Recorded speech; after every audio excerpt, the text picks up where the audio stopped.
আসসালামু আলাইকুম সবাইকে।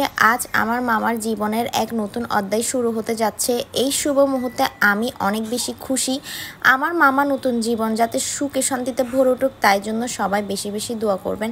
ছোটবেলা থেকে আমি আমার মামাকে দেখে আসছি, আজ আমার মামা নতুন জীবন শুরু করতে যাচ্ছে। এটা আমার জন্য একটা বিশেষ মুহূর্ত, আমার জন্য না, আমার পুরো পরিবারের জন্য একটা বিশেষ মুহূর্ত। আর এটা হচ্ছে আমার নানু বাড়ির শেষ বিয়ে। যাওয়ার একদম ইচ্ছা ছিল না, কারণ বাবু একটু সিক ছিল। তারপরও মামার যেহেতু বিয়ে আর হচ্ছে আমার নানু বাড়ির লাস্ট বিয়ে, সেজন্য যেতেই হলো।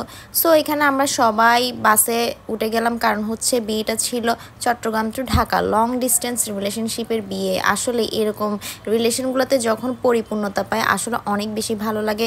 আর বাস জার্নি করতে করতে আমার মেয়ে তো একদম ঘুমাই গেছে। আর আমি যে জিনিসটা সবসময় করে থাকি, এটা আমার ব্যাড হ্যাবিটও বলতে পারেন, আমি কিন্তু অলওয়েজ জানলার পাশে বসার জন্য সবার সাথে ঝগড়া লাগাই দিই। তারপর যেতে যেতে তো রাত গড়িয়ে আসলো। এই যে আমার মেয়ে দাঁড়িয়ে দাঁড়িয়ে খেলা করতেছে, আর আমার মামা ওহো বরের খুশি কে দেখে।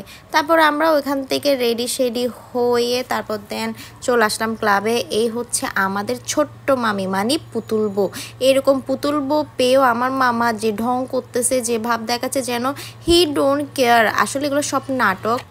আর এই হচ্ছে আমাদের নতুন সদস্য, মানে আমার ছোট মামি, যে কিনা যাকে নিয়ে এই পুরো প্রোগ্রামটা। আর আমরা খাওয়ার টেবিলে তো একদম আস্ত একটা মুরগিকে রোস্ট করে বসাই দিয়েছে। এটা নিয়ে সবাই বেশি হাসাহাসি করতেছিলাম, একজন আরেকজনকে বলতেছি যে তোকে রোস্ট করে দিব, তোকে রোস্ট করে দিব। এই আর কি, বিয়েতে যদি একটু হাসি তামাশা না হয় তাহলে বিয়েটা কেমন জানি পানসা লাগে। আর আমি তো পুরো বিয়েতে এক কানদুল পরে পরে হাঁটতেছিলাম। আমার মেয়ে আমার এক কানদুল নিয়ে কি বলবো, কি অবস্থা করছে। আমি কানে এত বেশি ব্যথা পাইছি, লাস্টে বলছে দূর পরবই না কানদুল।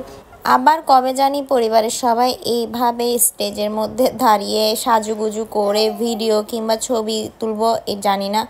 এগুলো সব কিছু আসলে স্মৃতি স্মৃতি হয়ে থাকবে। আমার মামার বিয়ে, আমি তো অনেক বেশি খুশি। আর আমার সাথে সাথে আমার পুরো পরিবারই খুশি। এই তো খুশি হবে না, ছোট ছেলের বিয়ে বলে কথা। তারপর সবাই আমরা একটু ভিডিও টিডিও করলাম, ছবি টবি তুললাম। বিয়ের প্রথম দিকে খুশি থাকলেও কিন্তু লাস্ট পর্যায়ে গিয়ে মেয়েকে কান্না করতে হয়। এমনকি সবার মেয়ের কান্নার সাথে সাথে সবারই কান্না চলে আসে। এই সেই মুহূর্ত, যে মুহূর্তে আসলে বিদায় বেলাটা দেখলে নিজের বিদায় বেলাটাও মনে পড়ে যায়।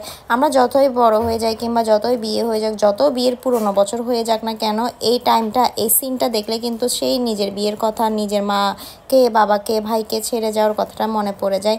আমার মামিলাও সেম। আমাদের মামিলা না, প্রত্যেকটা মেয়ের জীবনে আসলে এই মুহূর্তটা আসে। আর সবচেয়ে বেশি এই দিনটা সবচেয়ে খারাপ কিংবা আবেগঘন মুহূর্ত হয় যে মা আর বাবার কাছে, কারণ মা বাবা ছোটকাল থেকে মেয়েকে বড় করে পরের বাড়িতে দিয়ে দেয়। আমার মামিলা এত বেশি কান্না করতেছিল। আমার মামিলার কান্না, এই মুহূর্তগুলো দেখে আমার নিজের কথা বারবার মনে পড়তেছিল। আমার চোখ দিয়ে অনেক বেশি পানি আসছিল, যে আমিও সেদিন অনেক বেশি কান্না করছিলাম।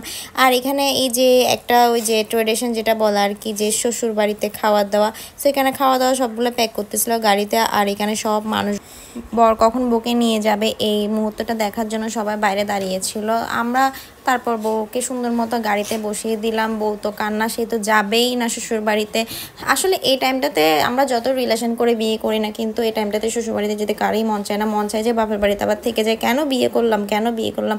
তারপর আমার আন্টি জোর করে আমার মামিলাকে এই যে কারের মধ্যে বসাই দিছে। আচ্ছা, মামিলা বলতে এখানে কিন্তু আমরা ছোট মামিকে মামিলা বলতেছি, যারা বুঝতেছো না তাদের বোঝার জন্য আসলে আমি এই জিনিসটা ক্লিয়ার করে দিলাম। তারপর আমার মামির মা তো এত জোরে কান্না করতেছিল, তাদের দুইজনকে আমরা কেউ ছুটাতে পারতেছিলাম না।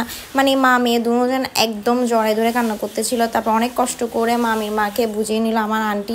তারপর আমরা ঢাকাইয়া মাইয়াকে বউ বানিয়ে চিটাঙের উদ্দেশ্যে রওনা দিলাম। এই যে সকাল 8টার দিকে আমরা চিটাঙে পৌঁছলাম। আপনারা সবাই আমার মামির জন্য অনেক বেশি বেশি দোয়া করবেন। আর হ্যাঁ, ভালো লাগলে ভিডিওটাতে লাইক কমেন্ট শেয়ার করেন। আল্লাহ হাফেজ।